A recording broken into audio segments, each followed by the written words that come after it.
Matthew 28အငယ်1က15မှာယေရှုရဲ့တပည့်တော်တွေကယေရှုအလောင်းကိုခိုးသွားပြီးတော့ရှင်ပြန်ထမ်းမြောက်တယ်လို့ပြောကြတယ်အဲ့လိုသတင်းလွှင့်ကြဆိုပြီးတော့ငွေပေးကြတယ်အခုကိနေဆိုတော့လက်ထိုးတာပါဗျာအဲ့တော့ခုနတေကောခန်းကြီး15အငယ်3က4မှာပြန်ကြည့်ရင်သင်ညိုတယ်3ရက်မြောက်သောနေ့မှာထမ်းမြောက်တယ်ဆိုတဲ့အကြောင်းကို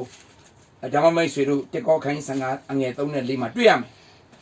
အဲ့တော့အသေးစိတ်ပြောရမယ်ဆိုရင်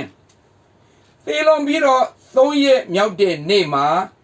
သင်နေတဲ့ယေရှုရဲ့ခန္ဓာကိုယ်ကပြန်ရှင်လာတယ်မြေကြီးပေါ်မှာသခင်ယေရှုကအရက်40နေတယ်အဲ့ဒါဘယ်မှာတွေ့ရလဲဆိုရင်ကျွန်တော်ရမ်းပြောတာမဟုတ်ဘူးတမန်တော်ဝတ္ထုအခန်းကြီး1အငယ်3မှာပါတယ်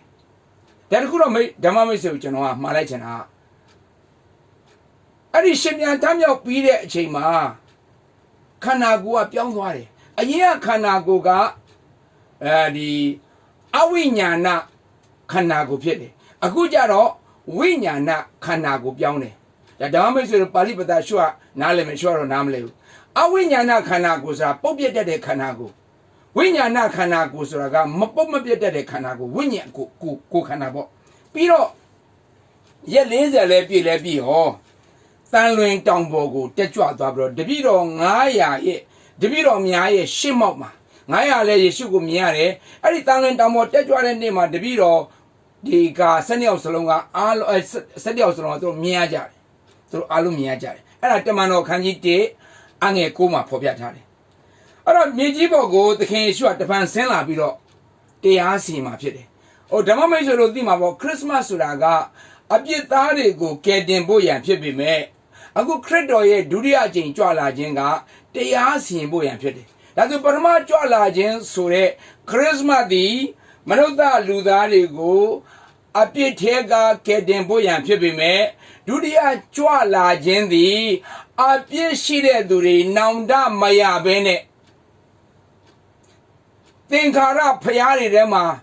ဟုတ်လာပြီဆိုပြီးတော့နစ်မြုပ်ပြီးတော့မှယေရှုကိုညှင်းဆန်ပုံကန်တော်လန်ဆဲဆိုတဲ့သူတွေကိုတရားစီရင်တဲ့အချိန်ကာလဖြစ်တယ်ဟာလေလုယာအဲ့ဒါနဲ့ပတ်သက်ပြီးတော့မှကျွန်တော်တို့တမန်တော်ခန်းကြီး1အငယ်30နှစ်ကောအခန်းကြီး9အငယ်30ဗျာဒိတ်အခန်းကြီး22အငယ်7ပြန်ပြောမယ်တမန်တော်130နှစ်ကော930ဗျာဒိတ်22အငယ်7မှာမိတ်ဆွေကျမ်းစာအုပ်ကိုရှာပြီးတော့ဖတ်ပါကျွန်တော်ပြောတာမယုံနဲ့သခင်ယေရှုကခရိယန်ဘာသာတည်ထောင်ဖို့ကြွလာတာမဟုတ်ဘူးဆိုတာကိုကျွန်တော်မိတ်ဆွေကိုပြောချင်တယ်အဲ့လိုပြောတဲ့ခါကျဆရာလဲကွာကိုရည်သွေးလိုက်တာမဟုတ်ကျွန်တော်ကိုရည်သွေးတာမဟုတ်ကျွန်တော်ပရမတ္ထသစ္စာတရားကိုကျွန်တော်ပြောနေတာဖြစ်တယ်မနုဿလူသားတွေကိုကယ်တင်ဖို့ရန်ဖြစ်တယ်အပြစ်နွန်တဲ့ကတွေပြီးတော့သခင်ယေရှုကသေတတ်တဲ့အပြစ်နွန်တဲ့ကတွေကယ်တင်ဖို့ရန်ဖြစ်တယ်သခင်ယေရှုကသေတတ်တဲ့ဖယားမဟုတ်ဘူးခေါ်ရင်ထူးတယ်ဒုက္ခရောက်ရင်ကယ်တယ်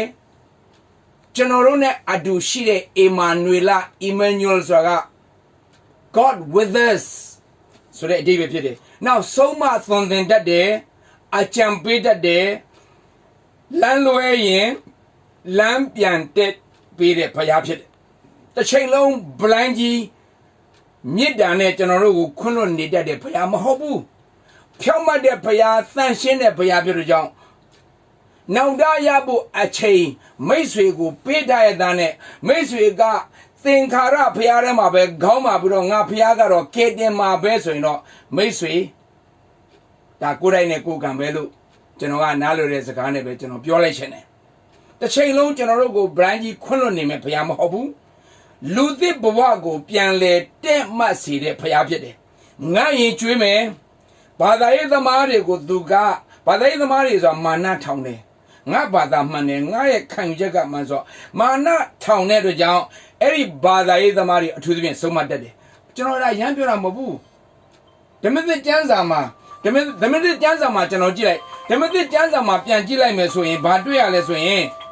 ဖာရိရှဲတွေကဘာသာရေးသမားဂျူးဘာသာရေးသမားအဲ့လူတွေဘာဖြစ်လဲအဲ့ဒီလူတွေဆုံးမခံရတတ်တယ်အဲ့ဒီလူတွေဆုံးမတယ် အဲ့မှာမဿဲ23မှာကြည့်မယ်ဆိုရဲဆက်ဆက်ကိုပြောတာရဲဆက်ဆက်ကိုပြောတာအဲ့တော့မာနာကြီးတဲ့သူတွေကိုဘုရားခင်ကနှိမ့်ချပြလိုက်ပြီးတော့မှပြည့်တင်တဲ့သူတွေကိုဘုရားခင်ကပြည့်တင်တဲ့သူတွေကိုအချိန်တစ်ခုထိပဲခွင့်လွှတ်ခြင်းပေးပြီးတော့ပြီးရင်ဆုံးမတတ်တဲ့ဘုရားဖြစ်တယ်ဆိုတော့အဲ့ဒါကြောင့်အင်မတန်ကြောက်စရာကောင်းတယ်နှိမ့်ချတဲ့သူကိုဘုရားချီးမြှောက်တတ်တယ်ဟာလေလုယာနှိမ့်ချတဲ့သူကိုချီးမြှောက်တတ်တယ်ဒါပိုင်းပြီးသွားပြီကျွန်တော်တို့ကဓမ္မမိတ်ဆွေတို့က Holy Bible ကိုတာမန်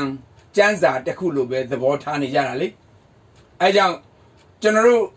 ကျင်လေကျက်စားခဲ့တဲ့ကျမ်းစာတွေနဲ့ရှင်ကြည့်တဲ့အခါကျတော့အဲ့ဒီကျမ်းစာထဲမှာသုံးထားတဲ့ယေရှုခရစ်တော်ပြောတဲ့စကားတွေအားလုံးပဲဖြစ်ဖြစ်ဓမ္မဟောစကားပဲဖြစ်ဖြစ်ပြန်ကြည့်လိုက်မယ်ဆိုရင်ဝိညာဉ်စကားတွေဖြစ်တယ်ကျွန်တော်တို့ဘာသာရေးပညာ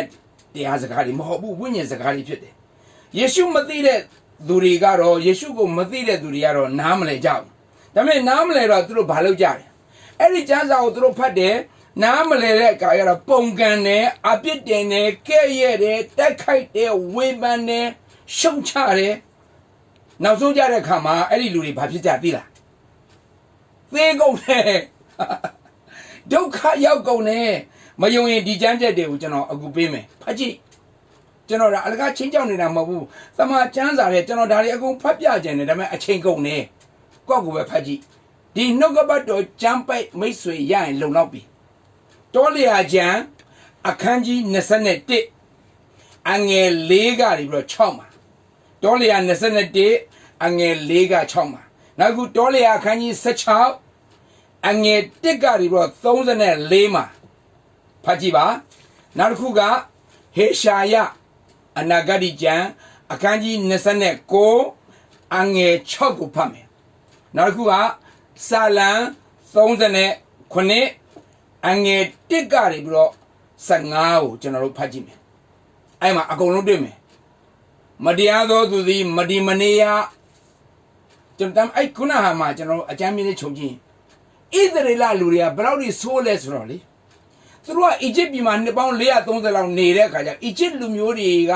အခြားသောဖျားကိုကိုးကွယ်တဲ့ကြောင့်အဲ့ဒီအမှုအကျင့်တွေကဣသရေလဂျူးတွေထဲမှာဣသရေလဆိုဂျူးပြောတာ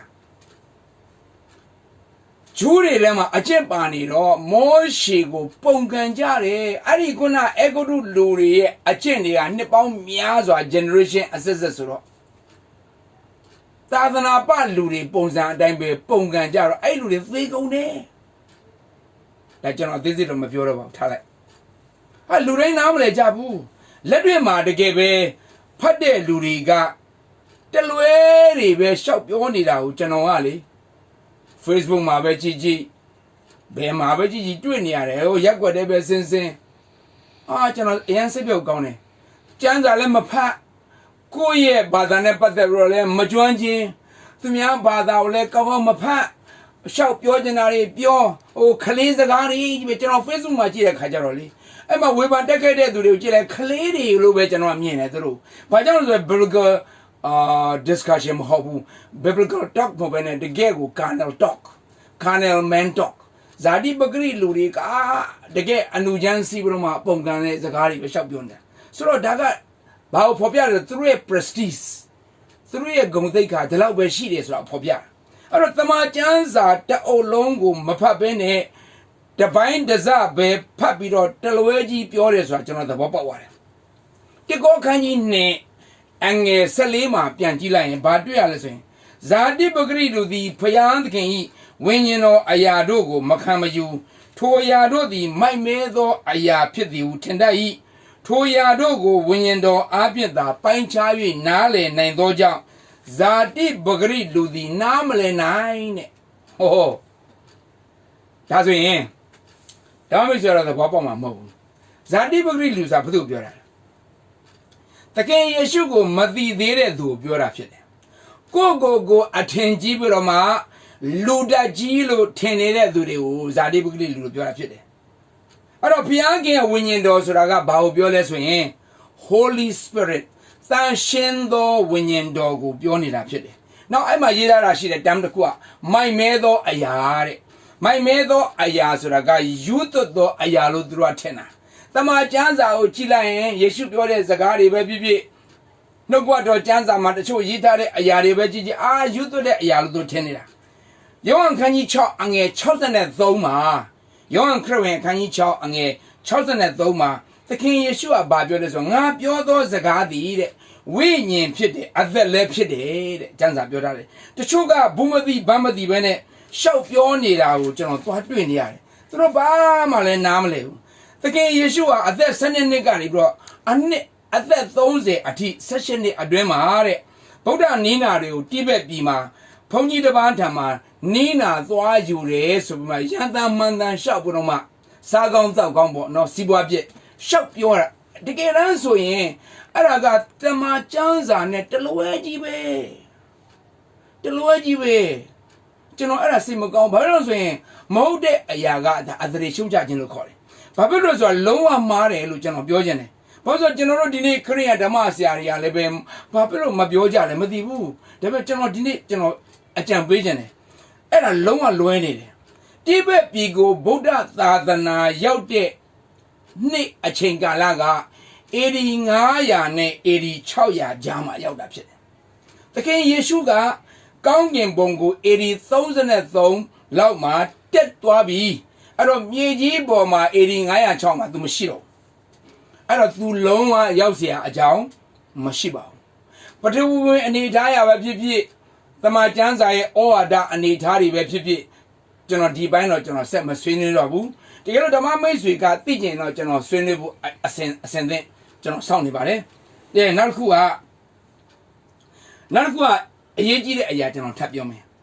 ဩဃာတလောကကြီးဖန်ဆင်းခြင်းနဲ့ပတ်သက်ပြီးတော့မှသိပ္ပံဒီမကြဘူးလို့ပြောတဲ့သူတွေကျွန်တော်ခဏခဏကြားနေရတယ်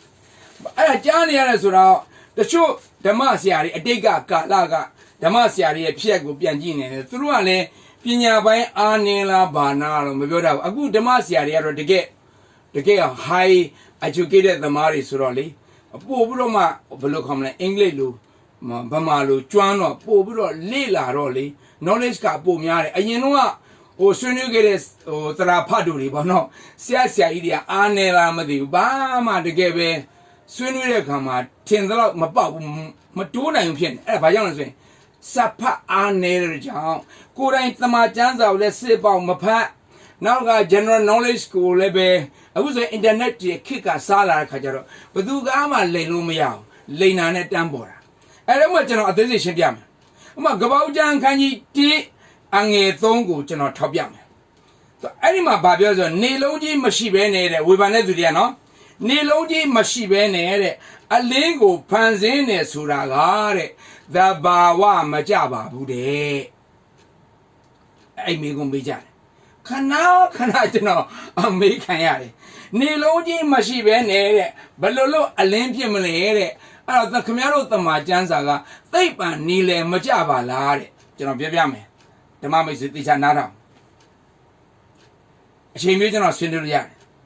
အဲ့တော့ဒီမှာကျွန်တော်ပြောပြမယ်တကယ်တမ်းကြတော့နေရလရကျင်နှက်ခတ်ဂျူရီကအစကတည်းကဘုရားခင်ကဖန်ဆင်းထားပြီးသားဟာဒါဆိုပြမယ်ကပ္ပဦးခန်းကြီး1အငယ်2မှာနေရအရက်ကိုမောင်မိုက်ဖုံးလွှမ်းတယ်လို့ပြောတယ်ဆိုလိုတာက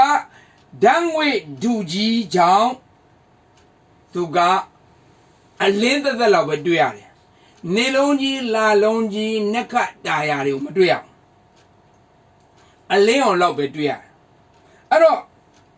ထူတက်သိသိနေတဲ့ဓာတ်ငွေမျိုးစုံကပိတ်မှောင်နေတဲ့အတွက်ကြောင့်အလင်းပဲတွေ့ရတယ်အဲ့ဒီအချိန်မှာဘယ်တော်ကိုမှဘုရားခင်ကမဖန်ဆင်းသေးဘူးဘာဖြစ်လို့ဆိုတော့သက်ရှိတော်ဖြစ်ဖို့ဆိုရင်အပူရှိန်ဆိုတဲ့ heat ကအလင်းဆိုတဲ့ light ကလုံလောက်စွာချဖို့လိုတယ်ဆိုတော့က sufficient heat sufficient light ရမှာ living creature ကအသက်ရှင်တာဖြစ်တယ်အဲ့တော့ကပ္ပဦးကျမ်းခန်းကြီး1အငယ်6က8မှာပြန်ကြည့်လိုက်ရင်ရေဆိုတဲ့ water ကိုဘုရားခင်ကဖန်ဆင်းခဲ့တယ်အဲ့တော့ရေကဘယ်လိုဖြစ်နိုင်မလဲလို့ဓမ္မမိတ်ဆွေကအခုကျွန်တော်ပြောတဲ့အချိန်မှာစဉ်းစားကောင်းစဉ်းစားလိမ့်မယ် လေလူကြီးထဲမှာဘုရားကငကိုတွေကဓာတ်ငွေပေါင်းစုံထည့်ထားတဲ့ကြောင့်